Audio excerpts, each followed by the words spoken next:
Hey, Aaron, welcome to the show. As a way of getting started, give us a little background on yourself. Well, firstly, thanks for having me on. I'm a massive fan of yours, Brian. I've been watching your videos for a very, very long time. You walking through a leafy suburb somewhere, talking into your phone.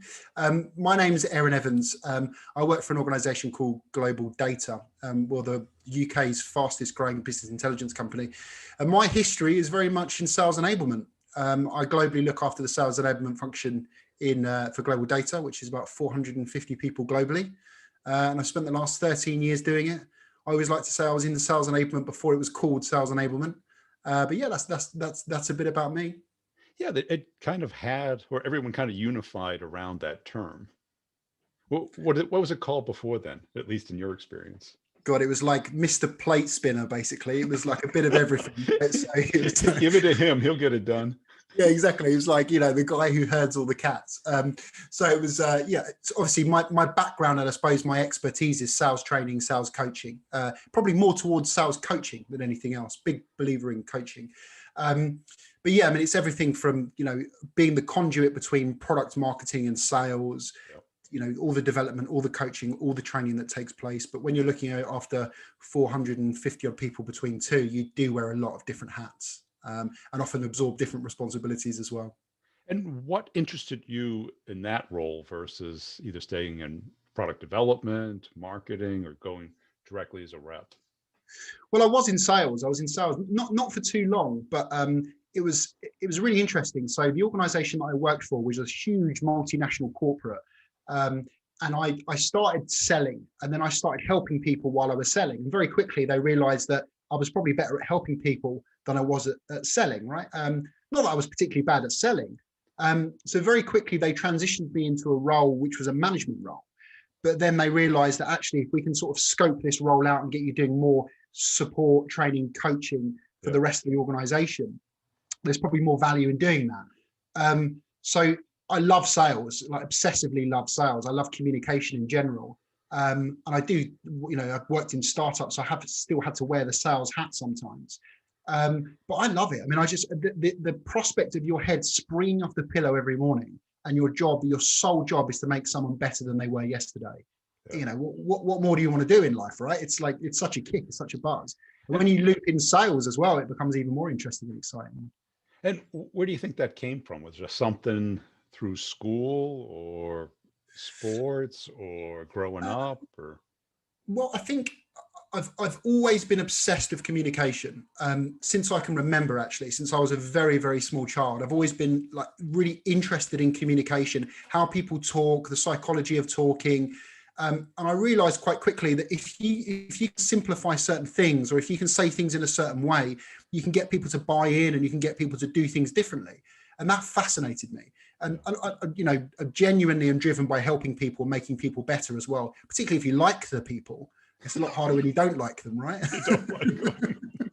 I mean, you have to plaster a smile on your face and get on with it. But particularly if you like people, then it becomes great. And I guess for me, like where I've always got a kick is working with young people, because although we're teaching them sales, right, you're not really. What you're teaching them is communication. Yeah. So you see every aspect of their life get better through being able to communicate better.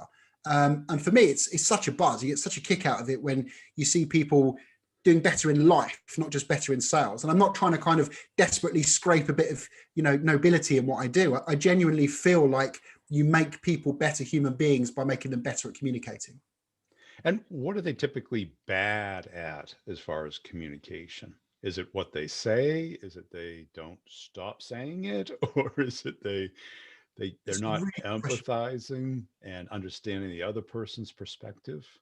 It's a really, really good question, actually. And it's a question I really enjoy answering, because I think there's a multitude of different things and it's layered as well, particularly as people progress in sales. When you first start in sales, you've got this abstraction of what sales is, which is you pick up the phone, just talk at people all day. It's like, well, no, it's really, really far from that. Listening is the biggest one. I think that probably about 50% of most sales problems or sales organizations' problems is both internally and externally, the inability to listen correctly. I think on top of that, it's taking quite complex ideas and stripping away all the nonsense and making it really easy for people to see value, and getting to the speed of that value really quickly. So people see value quickly is really important. But also another big thing is questioning. I don't think people are really sold to. I think people buy something from themselves. And if you can facilitate that process through fantastic questioning, which a large part of it is actually listening, then you've got the kind of bones of a real quality salesperson and also a real quality communicator. Because not all these people stay in sales. They progress up an organization, they become managers, coaches, CEOs, directors, and that communication piece is so critical. And when you meet a rep, how do you go about determining where they are in their development? The first thing I always check for is coachability. If someone isn't coachable, you're basically going to spend the next hour banging your head against a brick wall. So I like to ask a lot of metacognition questions to get them thinking about thinking and getting them to expose how they think about things. And then very quickly, you can get an insight into how coachable they are. So to give some practical examples to your listeners, one of the best ways of doing this is spotting listening in the interview stage. Spotting coachability in the interview stage. Because if you hire someone who's not coachable, you're left with a lemon for the next 6 months, however long it is until you get rid of them, right? So I often say things like, how do you think this interview's gone? If you could improve one thing about this interview, what would you do? And then I say to them, okay, let's do it. So then you get to see them give themselves feedback, then apply that feedback and see how well they can apply that feedback. And often these metacognition questions are great as well. So it's like, Brian, what do you think I think of you? And it's such a great question because it's like, you're asking me to think about things from your perspective about my own performance. And if someone can accurately articulate how they've done, straight away you're thinking, right, there's self-awareness there. That for me is exciting because you've got someone who's got the real early stages of coachability, if that makes sense. It is. And psychologists call that theory of mind. Yeah, absolutely. Yeah, absolutely. And they say they develop it at 4. I've seen a lot of people who've never developed it. Well, tell that to some senior managers. Go 4. Yeah. And my question when I was a rep to myself was always, if I was them, what would I do? Yeah. Well, it's really interesting because you can start plugging other elements in there. And the one I love plugging in is conflict resolution, because you get someone coming to you like, this person's just done this. And you're like, okay, look at it through their eyes. Why do you think they did that? And all of a sudden you get to see someone go through this dialogue in their head, how someone else is thinking about a problem. It's so valuable. It's great to watch. It's fascinating to watch someone's thought process unwind in front of you. And if they say, well, I just think they're a jerk. What does that tell you? They're probably the jerk. Right. No, I don't know. I mean, you got to be patient, particularly with conflict resolution, because the biggest ingredient in there is emotion. And you almost have to calm someone down first to get them to see the wood through the trees. And then once you've stripped that emotion away and you've got to think about a logical level, that's often where they're like, okay, now I see it. I understand why they did that or why I'm reacting the way I'm reacting. Well, I like this approach because it's much better than the let's come up with sales ready messaging. Mm. That's what I typically see on like LinkedIn and stuff. And it's like, I don't think it's the messaging that's the problem. Oh, exactly. Yeah. Because you got to get somebody to give the message too. Yeah, it's quite interesting because I've watched a lot of your stuff over the years and seen a lot of your posts. And you sort of teeter on the line a little bit where some sales psychology and practices and certainly modern sales practices, you're quite skeptical of, which I think you rightfully should be. But I also think you're quite skeptical of some really old-fashioned sales disciplines as well. You seem to have a good balance between knowing what's right and what's wrong and what's sort of snake oil and what's garbage. You've got a good radar for that. Well, and I think LinkedIn is a gold mine of garbage, right? I mean, like you can find so much crap being spoken on there. That and most sales podcasters or trainers either never sold or they sold 20 years ago. And when you do it for a long time in hard situations, startups with no leads, no brand, and then you start your own company with nobody knowing who you are outside of your little microcosm. Yeah. You tend to see what works and what doesn't work. It's true. And it's that age-old adage of the best way of, learning is by doing in some instances. And what I see today is just a step above advertising. It's not selling. Yeah, I agree. And I think for me, it speaks a lot about the modality of communication nowadays. When you think about social media, I love LinkedIn and I'm a big contributor to LinkedIn, but I'm trying to deliver value because I don't have a dog in the fight, right? I mean, I'm not selling anything. Right. In a similar way to you are, I suppose. But when I get some pitches nowadays, and I never like to speak bad of salespeople, but it feels very social media. It's like call to action, call to action, call to action, call to action. It's like, oh, you've not educated me. You don't even know what I do. It's like the old recruitment thing of sending out a million emails saying you're interested in this job that's probably not relevant to you. And I think it speaks a lot about the modality than anything else. Right. And an SDR manager commented on one of my posts. It's like, how do you become known, liked, and trust without the touches? And I replied back, I go, the touches are not selling, they're advertising. Yeah. How do you become known to one of your neighbors? Do you spam them? No. You place an ad in front of them? Do you put your resume underneath the door? No, and I think people forget that value isn't always just the product you're selling. It's the experience you give the person you're selling to. Well, if you're wondering if they're interested, they're not. Yeah, of course. They don't give a shit about it. It's our job to create that interest. Yeah, of course. I mean, I always liken it to, when you walk down sort of any high street and there's like a failed drama student with a clipboard who's trying to sell you charity. You are them. You are that person trying to get them to stop. They're not going to stop. You're not going to stop because you want to buy charity. You need to engage them in a different way that's going to go, this is interesting, this is different, this is educational, this is valuable, and then they'll stop. Whereas I think salespeople often forget that. It's like there's an assumption that the client just wants their time and wants their product, and all you've got to do is just hard pitch them. It's like, it's crazy. It's absolute insanity, actually. Yeah, and I see where it came from, but when it did work, it was when no one did it. Yeah. Cold calling in the 90s worked because when you got a phone call, it was important, it was relevant, and you knew the person. How else did they get your number? And then we evolved to email.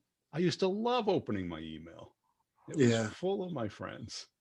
Now it's a chore. It's just a stream of ads.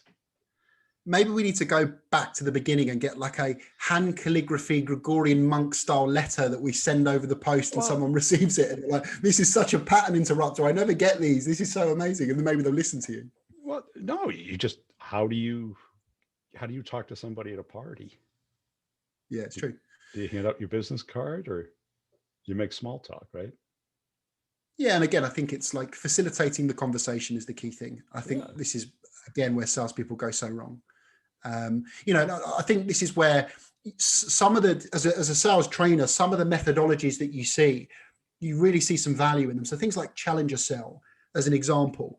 I think the idea of educating a customer first is so important because you're actually giving them a lot more before you're asking for anything. So one of the principles we train is definitely around, look, every interaction, you've got to give the customer something they didn't know before about the market, about the competitors, about what's happening in their job role, whatever it is, give them something to educate them. And then you've added a bit of value. Do that 3 or 4 times, you earn the right to ask for something back. Or at least the customer sees the value enough to go, can you show me how I can solve this problem? Right. Why are you friends with your friends? You have something in common and you give each other time, attention, and your shared experience. Yeah. So when they ask you to help move their furniture when they're moving, you don't mind doing that. That is the test of a true friend. I never ask anymore because I'm worried they're going to ask me back. So I don't even ask people to help me anymore. Well, do this. Go through the list of friends that you have and ask yourself, did I help them move at one time? It is a 1-for-1 on my list. Seriously, maybe that is the ultimate sign of a true friendship. Have they literally lugged your belongings from one place to another on their weekend? Because what is the last thing you want to do on your weekend? So true. It's so true. It's so true. Oh, it is so true. And how do you build trust? It's through giving, right? It's through reciprocity, giving, caring, listening, being curious about someone else and someone else's problems, concerns, pains, and then the solution becomes so obvious. Right. If you just pitch, what are you? You're an advertisement. Yeah, it's true. It's very true. And how can you tell, do you get involved in the hiring process as well? Or sometimes I train on hiring. So yes, indirectly, yes.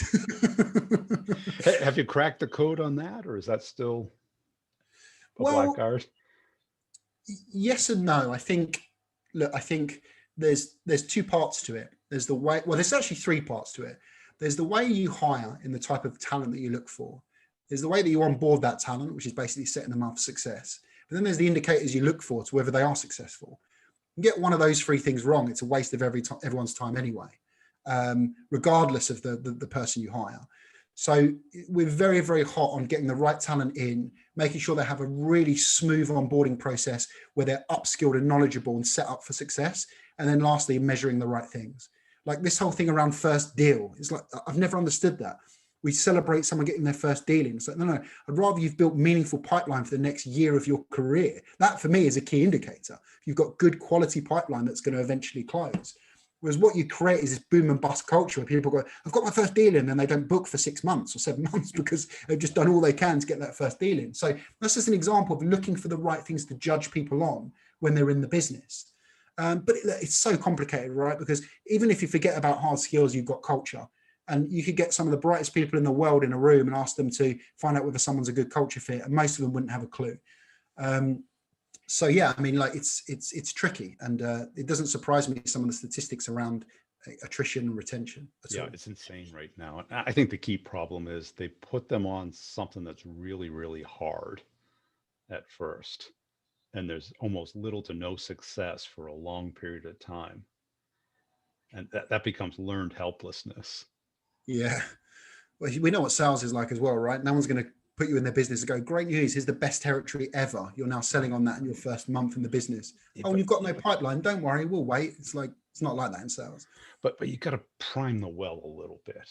You got to like maybe put them on inbound for the first 3 months so that they're used to talking to people, or maybe upsell on an existing account, or maybe helps an existing rep out. Yeah, and it's about de-risking them, right? You don't want them calling, potential customers who they can turn through where they don't know the proposition. But I think for me, the issue is that majority of recruitment that people get right is actually graduate recruitment, because they get someone who's paid next to nothing to learn the job really, really well, and in a year's time they're superstars because they've got the right attitude. It's just the patience that businesses have. They constantly want to go and hire at the middle of the market, and great salespeople are not going to leave their job if they're doing very, very well and successful. So then you're trying to tap into a passive candidate pool, and it's a pain in the arse, and it's really expensive, and it often doesn't work out because they just wait for the counter offer from their current company and then go stay with their current company. Yeah. So for me, the real key to recruitment is having a real sensible competency framework that you're constantly improving someone until they're ready to do the next job. Then you only ever hiring at the bottom of the ladder, because everyone just shifts a place up.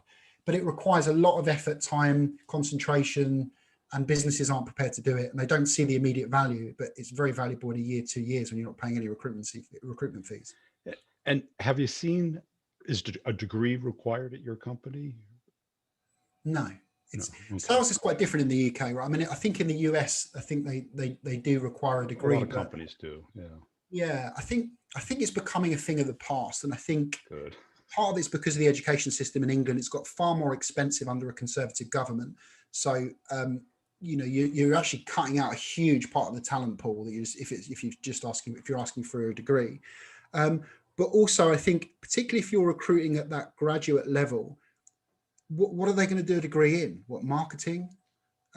Geography? What are you going to say is acceptable for them to go and work in sales as their degree? I mean, I've never understood it, but. When I was working in a toy shop when I was like 19 years old, and then I went and applied for a job working for a publishing house, and they were like, "You've got great transferable skills." Yeah. And they took a gamble on me, and it ended up not being a gamble. But yeah, I mean, I don't know about a degree. And I think right now there's this untapped pool of people out of hospitality that are displaced with very good transferable skills. And very coachable. Very coachable. Very coachable. Like if your job is basically sitting there with someone screaming in your face because you've served them the wrong thing, it's cold, it's hot, then you can pick up a phone and do a cold call, right? You're working on your feet, you're working on a variable income. I think the best hires I've ever made, and also the best hires I've ever worked with, have not had a degree. I think there's a bit of a misconception about the degree thing. I think often you're actually tapping into a pool of academia, and that's about theory and not doing. Like, I'm probably making a sweeping generalization here. One of the best guys I ever hired was working in a bike shop, and he was brilliant. He was like, he was 19 years old. He was starving hungry, and had like so much face-to-face customer experience, Right. and knew how to sort of the foundations of selling. And he was brilliant. Someone took a gamble on him, and he did really, really well. I think he's gone on to own his own business now. Yeah. I mean, the arguments I hear are, well, it shows grit and stick with itness for 4 years. But it's like, it might, if they paid for it and Yeah, they exactly. work the summers, the people I see going, you go away, you got Columbus Day, Thanksgiving, Christmas, then you got spring break. It's like, that's grit.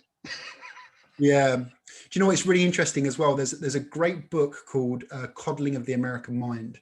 And it opened my eyes up to how much of my work as a trainer is done undoing bad thought habits for people who've gone through the education system, both in the US and in the UK. Spent a lot of time in the US and worked with a lot of US candidates. And they come into the workplace with some really bad habits cognitively, and the way they think about problems, how protected they are, the way they think about interactions with people. And I take great pride in kind of smashing those walls down to open their mind up a little bit, and let them see about the type of opportunity there is, how if you just change the way you are a little bit, stop expecting the world to change around you. And the education system can do that. Well, that's it, because the classic education system is you sit in a class, you do what you're told, you take notes, you take a quiz, a midterm, you do a paper, and it's not performance based, it's knowledge based. 100%. And sales is not a knowledge profession. You have to No, know stuff, but you're a performer. Communication is not a knowledge thing. We all know how to I agree. speak, right? Yeah, no, I guess this is the if you can sum it up, I suppose, is that I've always said that sales is 50% science, 50% art, right? Like if you've got a great sales process with the best content and the best this, that, and the other, you can't plug anyone in there and they're going to be successful. You need someone to make that come alive, right? And then by the same token, you can't just go, right, you've got the gift of the gab, go and sell to people. Right. There's got to be structure, process, content, the right things that are going to enable that personality to come alive. And a great analogy is like a Shakespearean actor. If you just get any old schmuck off the street to read Shakespeare on stage, it's not going to be entertaining. And Shakespeare's wonderful text isn't going to come alive, Doesn't right? come alive, yeah. And if you've got a Shakespearean actor who's speaking, who's reading Shakespearean text, it's beautiful. It's two worlds coming together, and the science and the art work so perfectly in tandem. And that's what sales is like. It's people buy from people, but you've also got to have the right processes and structures in place to make it easy for people to buy from people.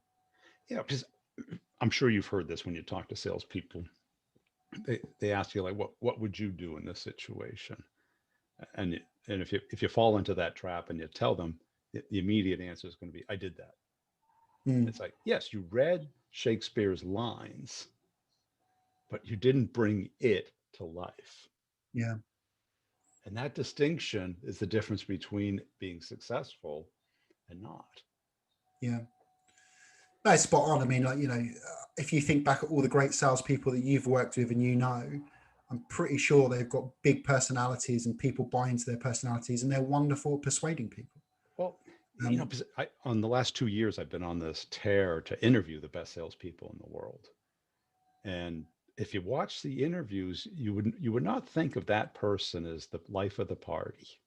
In 9 out of 10 cases, most of them are very down to earth, but they understand other people. And they have like this outward mindset of curiosity, interest, caring, and empathy.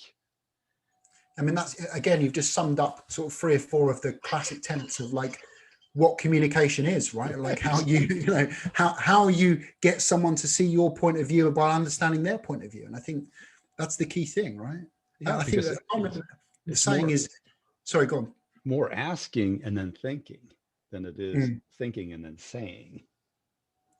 Yeah, and I think this is where, for me, there's a Venn diagram of sales and coaching that overlap, where the best salespeople coach a client into a decision, and the best coaches coach someone into knowledge as opposed to telling. And again, it's sort of summing up what we were saying before about speak, give, where it's like, actually, no, like let's help someone explore and understand and get to that conclusion through coaching them the right way.